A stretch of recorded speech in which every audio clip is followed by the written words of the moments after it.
Welcome back to the 2024 IoT Community IoT Slam event.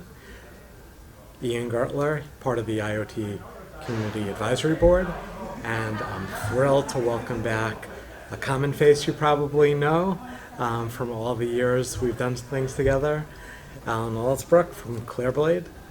Great to see you here. Great to be here.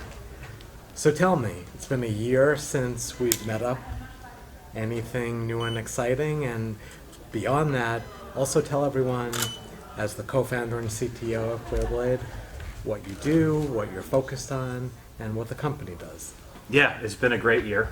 Always good to come back and connect and think back to all that's been done.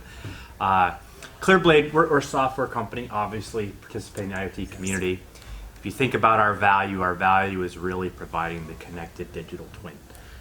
We do that with some software called Intelligent Assets. That's the name of the product. But ultimately, in a world full of digital twins where anybody can make a representation, we're about connecting it, getting the real data into it, finding the value of being able to then do all the cool AI stuff that we've talked so much about this conference on that connected digital twin. So that's where we are. It's been a great year, a lot of growth for ClearBlade. We're seeing a lot of projects continue to scale. You know, there's always the amount people talk about IoT and the amount they actually do, and the actual do is a nice kind of linear curve, and the talk goes up and down. But we had a great year in terms of new devices onboarding. Really probably doubled or tripled device counts along the way. Wow. So it's been an exciting year to watch the software go out there and work. As someone who literally created it. Yeah, you love seeing it in the field. You love to see people adopt it. You love new requirements, although you also love when people say, this is great, don't touch it, leave it alone, and let us just use it and have fun. So tell me, any particular things stand out to you this year about what people are talking about, both on stage and off? Yeah, so I mean, definitely there was obviously the AI focus this year, which is new in the GenAIoT, which is pretty exciting. We actually recently released GenAI into our product, and so we kind of, everyone sees IoT is so different than where it is, and or maybe AI is ancillary, but we found kind of ways to put it in the life cycle of using the tools. This year we actually had some pretty compelling use cases of seeing, IoT is awesome, but it's also a bit boring, right? It's just feeding data lakes behind the scenes. Well, it's like everybody doesn't really appreciate a bridge until they can't use it. Correct. And so much of the technical challenges of that bridge is making sure it's standing and all that kind of stuff. But in the end, you just want the cars across. Correct. And so this year we actually got to see lots of interesting, healthcare was one that really stood out to me, of different ways you can improve the health experience through all these data sources and different devices that are feeding it. So I would say really just seeing the introduction of the use cases into good IoT data feeds. IoT is data, AI needs data, so I don't think you can decouple them. As a matter of fact, after some of the sessions, I'm more convinced than ever that the synthetic data that's getting created by magic is going to make us all mess up anyway, and we need more real life data, which IoT gives us.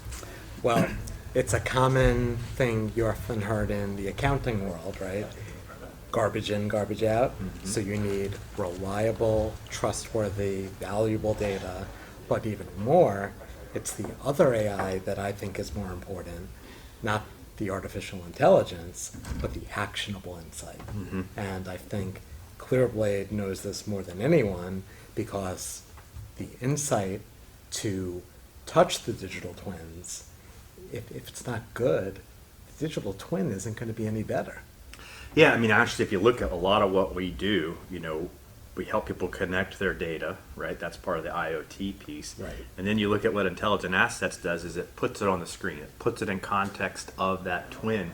Right. And there's a lot of people that the first time they see their data, we haven't been doing such a good job. We've got it in, but we didn't really get very good data, right? I've seen people say, that actually can't be true. Yeah, it's like, that can't be negative. Unfortunately, well, that's what yes, it is. You got it. Yeah, that's totally a case in the ecosystem, and that's fine. I mean, that's the journey we're all on, right? Yeah. I mean, it's hard to screw things in, and that's step one.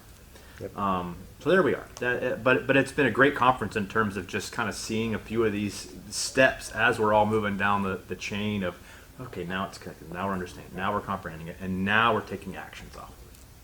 So for ClearBlade and the IoT and extended AI community as a whole, anything you're kind of looking forward to, predicting ahead, both this year and beyond? Yeah, I mean, so, you know, again, I mentioned we introduced GenAI into the life cycle of getting things set up, right? So, I mean, really, it's a better interface. I mean, if you look at how most of we're chatting with these things, Right. we used to Google search it, now we chat with it. It's kind of cool, right? But it's Well, I easier to just consume. actually saw a point that I've heard lots of people aren't doing as many, if any, Google searches. They're asking AI now. Yeah. But the interesting thing is, as far as sustainability and all that, apparently an AI search uses 100 times the electricity that a Google search does. And I wanted to bring this up to you as well as something else I'll mention soon.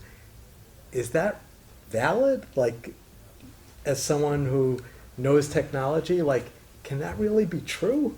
Well, the advantage of Google is I'm sure they've been optimizing their queries for a long, Fair long point. time, right? Fair And we're point. pretty new here, so I'm sure there's plenty of optimizations. But it's more complex to run an algorithm that way than to run a query.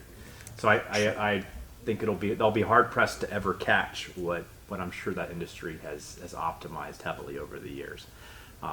But you know, even then, we're getting better and better. We get better chips, right? We obviously know that ecosystem. So, you know, I think we're all better served to be optimists about where this goes. I mean, reality is this technology has made our lives better since, I don't know, forever, right? But industrial revolution forward.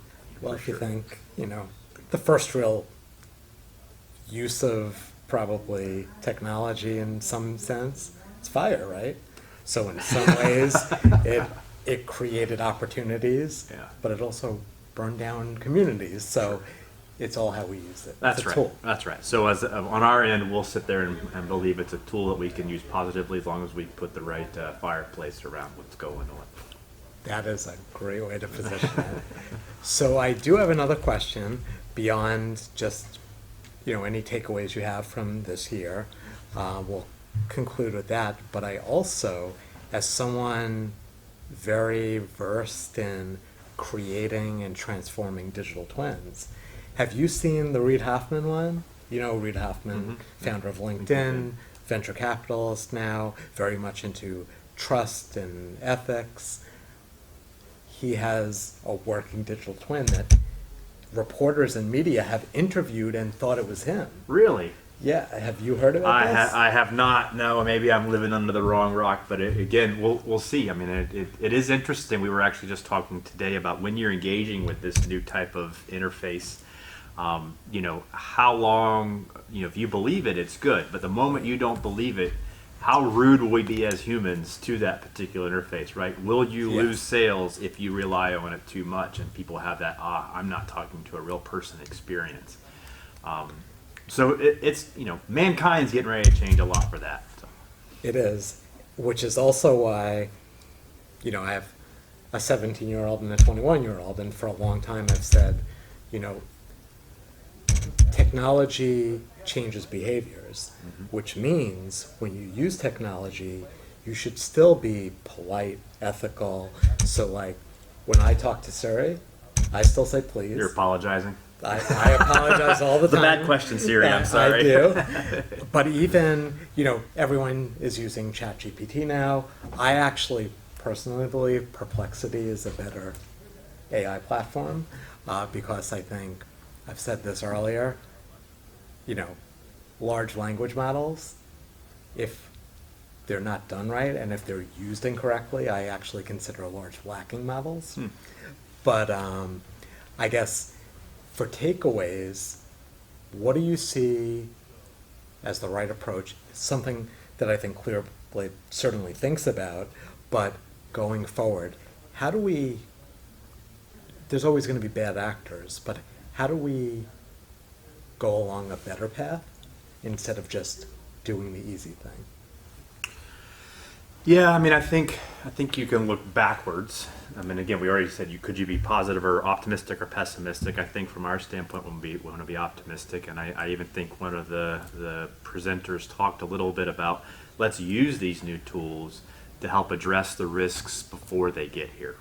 So there's all kinds of deep dives you can go with security, privacy, but if you can think about those risks up front, unlike what a lot of people did, which was leave the S out of security IoT, right? Yes. Security S out of IoT. Yes. If you can address those up front and then say, as you're going through, we're going to use this technology, yes, to make a prediction or to do a configuration or to generate XYZ, but if we can also use those technologies to identify the security anomaly, to identify our own vulnerabilities, kind of look at them introspectively, dog food them, so to speak.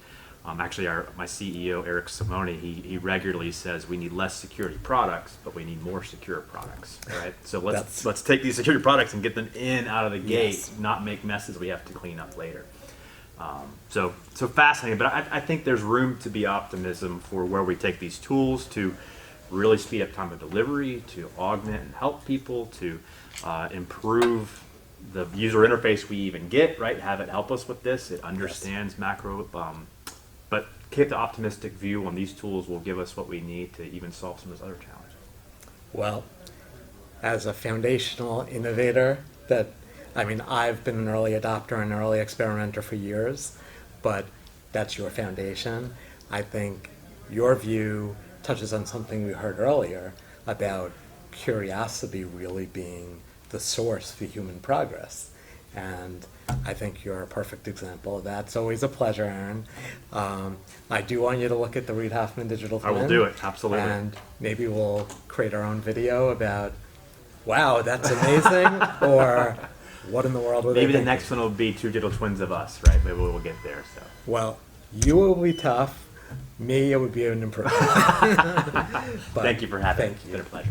Aaron Allsbrook from ClearBlade, still at the IoT Slam in Cary, North Carolina at SAS Institute. And stay tuned because lots of great things ahead, especially from ClearBlade. Take care.